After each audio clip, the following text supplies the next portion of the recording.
न तेरा है ये हिंदुस्तान सबका है, नहीं समझी गई ये बात तो नुकसान सबका है। न तेरा है न मेरा है ये हिंदुस्तान सबका है, नहीं समझी गई ये बात तो नुकसान सबका है। जो आकर मिल गई इसमें वो दिखलाई नहीं देती, जो नदियां मिल गई इसमें वो दिखलाई नहीं देती, महासागर बनाने में मगर एहसान सबका है। महासागर बनाने में मगर एहसान सबका है। मान्यवर, हम लोग बचपन से एक शब्द सुनते आए, सरकार माई बाप। सरकार माई बाप यानी कि जो सरकार होती है वो लोगों की माई बाप होती है, मां की तरह ख्याल रखती है, पिता की तरह ख्याल रखती है। लेकिन अगर कोई सरकार अपने बच्चों को उसका गला घोटने पे उतारू हो जाए तो वो फिर सरकार निष्पक्ष सरकार नहीं है, नहीं है मान्यवर। वो सौतेली मां है, वो सौतेली मां है, उसका व्यवहार सौतेला है। और आज आप जो काम कर रहे हैं इस बिल के माध्यम से, आप बाबा साहब डॉक्टर भीमराव अंबेडकर जी के द्वारा लिखे गए संविधान की हत्या कर रहे हैं। और ये बात मैं इसलिए कह रहा हूं कि बाबा साहब डॉक्टर भीमराव अंबेडकर जी ने संविधान की धारा 26 में लिखा, धार्मिक मामलों के प्रबंधन की स्वतंत्रता, धार्मिक एवं धर्मार्थ उद्देश्यों के लिए संस्थाओं की स्थापना एवं रखरखाव करना, धर्म के मामलों में अपने स्वयं के मामलों का प्रबंधन करना, चल एवं अचल संपत्ति का स्वामित्व एवं अधिग्रहण करना तथा ऐसी संपत्ति का कानून के अनुसार प्रशासन करना। यह अधिकार आपने नहीं दिया, यह अधिकार किसी भारतीय जनता पार्टी के लोगों ने नहीं दिया। यह अधिकार बाबा साहब डॉक्टर भीमराव अंबेडकर जी के द्वारा लिखे गए भारत के संविधान ने दिया मान्य। और आप उस संवैधानिक अधिकार को छीन रहे हैं एक गैर संवैधानिक बिल लाके। क्या क्या लिखा इस कानून के अंदर आपने, किस तरीके से आपने इस संविधान की हत्या करने का काम किया। आप बड़ी बड़ी बातें कर रहे हैं। ये सरकार कह रही है कि ये कानून हम मुसलमानों के भले के लिए आ रहे हैं। जब मैं आपसे सुनता हूं तो मुझे लगता है कपिल शर्मा कॉमेडी सर्कस में बोल रहा है। आप मुसलमानों का भला कर रहे हैं, आप मुसलमानों का भला कर रहे हैं। दोनों सदन में एक भी सदस्य, दोनों सदन में सिर्फ एक सदस्य गुलाम अली को छोड़ के एक भी सदस्य आपका मुसलमान नहीं है। आप मुसलमानों का भला कर रहे हैं, आप मुसलमानों का भला कर रहे हैं। पूरी सरकार में एक मंत्री आपका मुसलमान नहीं है, आप मुसलमानों का भला कर रहे हैं। दो नेता अपने घरों में आपने बैठा दिया, मुख्तार अब्बास नकवी, शहनवाज हुसैन, दोनों की राजनीति आपने खत्म कर दी। आप मुसलमानों का भला कर रहे हैं, आप मुसलमानों का भला कर रहे हैं, आप मुसलमानों का भला कर रहे हैं। अरे सुनना सीखो पहले। मान्यवर, मैं इनके इस कानून में क्या क्या लिखा हुआ है, क्या क्या कहा है इन्होंने। बैठ जाए कृपया, गुलाम अली बैठ जाए। धार्मिक संपत्तियों को यह बिल कब्जा करने की नापाक कोशिश है। इतनी और धार्मिक संपत्तियों को सदन में इतनी कब्जा करने के लिए सदन में इतनी शांति है कि आराम से आप बोलोगे तो आराम से बोल रहा हूं सर। हाँ। आप बैठे हैं तो आपको देख के वैसे ही आराम आ जाता है। आपको देख के मैं वैसे ही आराम में रहता हूं सर। आप जब है आपका संरक्षण है तो आराम से ही बोल रहा हूं। बोलिए। मान्यवर, धार्मिक संपत्तियों को कब्जा करने की एक कोशिश है। इसलिए इस बिल पर न हिंदू को खुश होना चाहिए, न सिख को खुश होना चाहिए, न ईसाई को खुश होना चाहिए, न जैन को खुश होना चाहिए, न बौद्ध को खुश होना चाहिए, क्योंकि नंबर सबका आएगा। और आज वक्फ की संपत्तियां कब्जा करके आप अपने दोस्तों को देंगे, कल गुरुद्वारे की संपत्तियां कब्जा करके आप अपने दोस्तों को देंगे, फिर चर्चों की संपत्तियां कब्जा करके आप अपने दोस्तों को देंगे, फिर बौद्धों की संपत्तियां कब्जा करके आप अपने दोस्तों को देंगे, फिर जैनों की संपत्तियां कब्जा करके आप अपने दोस्तों को देंगे, फिर मंदिरों की जमीनें कब्जा करके आप अपने दोस्तों को देंगे। आप तो वो लोग हैं जिन्होंने प्रभु श्री राम के मंदिर में भी घोटाला किया। मान्यवर, प्रभु श्री राम के मंदिर के जमीन में घोटाला किया। मैं कागज दूंगा सर, मैं कागज दूंगा। बंद कर दिया मैंने। ये लोग राम मंदिर में घोटाला करने वाले लोग हैं, राम मंदिर की जमीन का चंदा खाने वाले लोग हैं सर। ये लोग 2 करोड़ की जमीन 5 मिनट में 18 करोड़ में बेची सर इन लोगों ने। मैंने 16.5 करोड़ का घोटाला किया, 18.5 करोड़ में जमीन बेची। ये राम मंदिर में घोटाला करने वाले लोग हैं सर। मान्यवर, अरे प्रभु श्री राम के नाम का पैसा खाते हो तुम लोग। अरे बैठ जाओ, राम मंदिर का पैसा खाते हो। अरे राम मंदिर में घोटाला करते हो, बैठो। अरे राम मंदिर का चंदा खाते हो। अरे चंदा चोरो बैठो, चंदा चोरो बैठो, चंदा चोरो बैठो, बैठो चंदा चोरो, चंदा चोरो बैठ जाओ। चंदा चोरो तुम लोग चंदा चोरो, चंदा चोरो तुम लोग, चंदा चोरो, चंदा चोरो, चंदा चोरो बैठो। 1 मिनट को प्लीज। चंदा चोरो बैठो। सभापति महोदय, Shri Gajendra Singh ji. Sir I am not building sir, I am not building. सदस्य ने चंदा चोरी किया ना सर, राम का पैसा खाया करने वाले राम का पैसा खाया सर इन्होंने। राम मंदिर का विषय, राम मंदिर में चंदा चोरी किया इन्होंने। बैठ जाए। चंदा चोर है सर ये लोग। इन्होंने प्रभु श्री राम का चंदा खाया, कृपया बैठ जाए। चंदा चोरी किया सर। कृपया बैठ जाए। राम मंदिर के संबंध में सर राम मंदिर के संबंध में कहे गए सभी राम शब्दों मंदिर के को मैं संबंध में कहे गए कार्रवाई बातों से को निकाल रहा हूं। रखूंगा। कार्रवाई से निकाल दिए। 2 करोड़ की जमीन 18.5 करोड़ में खरीदी इन लोगों ने। 2 करोड़ की जमीन अयोध्या में 18.5 करोड़ में खरीदी। मान्यवर, आपने कहा कि इससे आप पिछड़े मुसलमानों का भला करने जा रहे हैं। सुनने में बहुत अच्छा लगता है कि आप पिछड़े मुसलमानों का भला करने जा रहे हैं।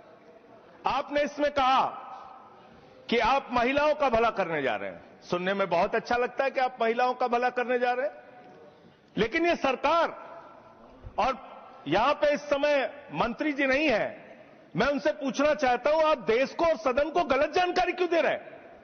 मान्यवर, 2013 के वक्फ बिल में जो भारतीय जनता पार्टी की सहमति और सहयोग से पास हुआ, उसमें भी महिलाओं के लिए आरक्षण था।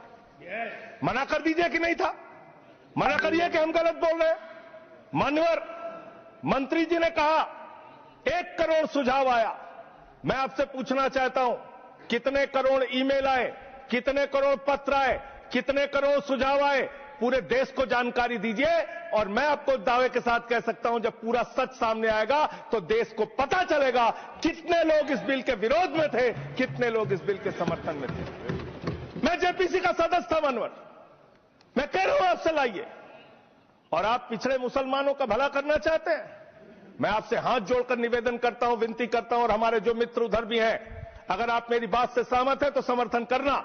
समाज में छुआछूत को, बीमारी को मिटाने के लिए चलिए उठाते हैं कदम, और अगले सत्र में एक बिल लेके आइए। जितने भी हिंदुओं की कमेटियां हैं, ट्रस्ट है, बोर्ड है, उन सारे ट्रस्ट और कमेटियों में 80% आरक्षण दलित, आदिवासी और पिछड़े हिंदुओं को दीजिए।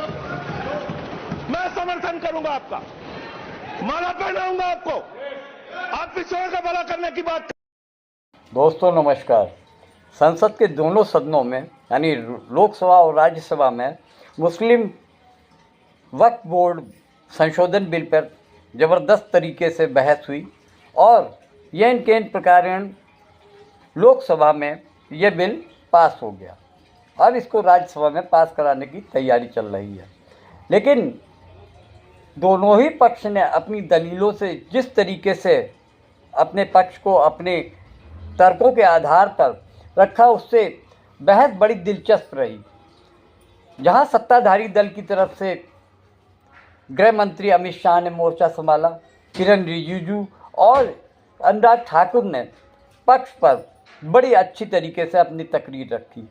उसके साथ साथ जेपी नड्डा, जो कि भारतीय जनता पार्टी के अध्यक्ष भी हैं, उन्होंने भी बिल के समर्थन में अपनी बात रखी। वहीं दूसरी तरफ लोकसभा में राहुल गांधी के समेत टीएमसी के नेता अभिषेक बनर्जी, महुआ मोइत्रा और न जाने कितने सौगत राय, कल्याण बनर्जी और सागरिका घोष, सयानी घोष, जिस तरीके से टीएमसी के सांसदों ने, खासतौर से युवा सांसदों ने सरकार पे तीखे हमले किए और उन्होंने कहा कि ये जो बिल लाया जा रहा है इसमें सरकार की मंशा है कि मुस्लिम वक्फ बोर्ड की जो अरबों की संपत्ति है उस पर किस तरीके से कब्जा किया जाए, उन संपत्तियों को किस तरीके से हथियाया जाए, इसलिए इस बिल को लाया जा रहा है। वहीं दूसरी तरफ किरण रिजिजू जो कि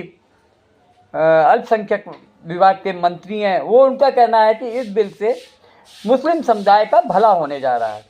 तो इस बात को लेकर बहुत से सांसदों ने ये कहा कि पिछले 10 साल में ये देखा जा रहा है कि एक संप्रदाय विशेष को दबाने की कोशिश की जा रही है, उनके धर्म के बारे में अफवाहें फैलाई जाती हैं, धर्म से, संप्रदाय से जुड़े लोगों को मॉब लिंचिंग करके मार दिया जाता है। इस पे भी कई तरीके से जब कई सांसदों ने कहा और इस बात को लेकर सरकार की जो निंदा की गई उससे साफ जाहिर हो रहा था कि इस समय सत्ता पक्ष विपक्ष के आगे नतमस्तक है।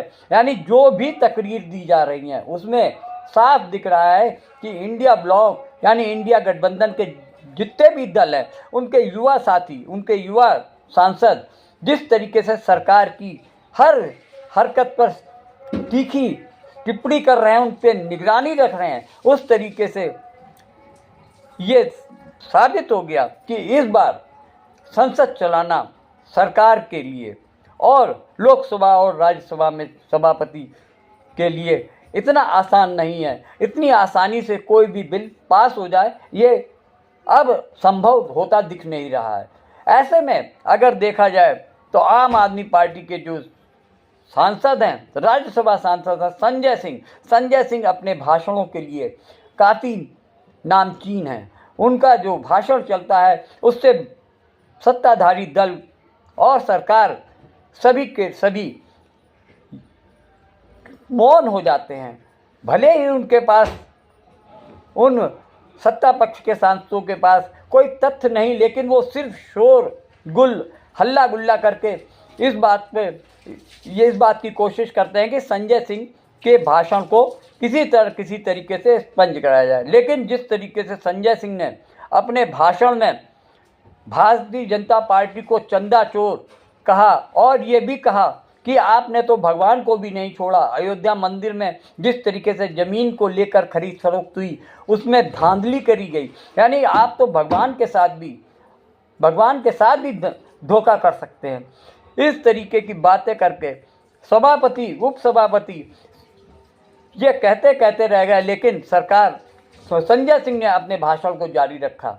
ये बात दूसरी है कि उनके उस भाषण के हिस्से को स्पंज कर दिया गया। लेकिन अगर आपने ये भाषण नहीं सुना तो समझ लीजिए कि आप कुछ ऐसी चीज़ सुनने से चूक गए, इसलिए आपको संजय सिंह का इस भाषण को जरूर सुनना चाहिए। अरे राम मंदिर में घोटाला करते बैठो, अरे राम मंदिर का चंदा खाते हो, अरे चंदा चोरो बैठो, चंदा चोरो बैठो, चंदा चोरो बैठो, बैठो चंदा चोरो बैठ जाओ।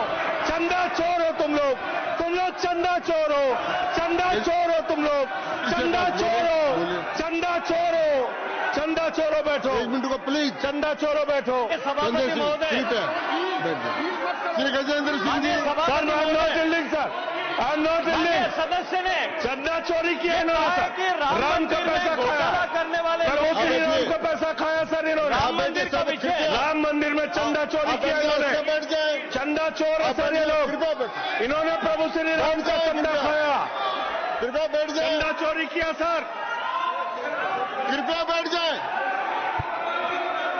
राम मंदिर के संबंध में सर राम मंदिर के संबंध में कहे गए सभी शब्दों को मैं कार्रवाई से निकाल रहा हूं, कार्रवाई से निकाल दिए। 2 करोड़ की जमीन 18.5 करोड़ में खरीदी इन लोगों ने, 2 करोड़ की जमीन अयोध्या में 18.5 करोड़ में खरीदी।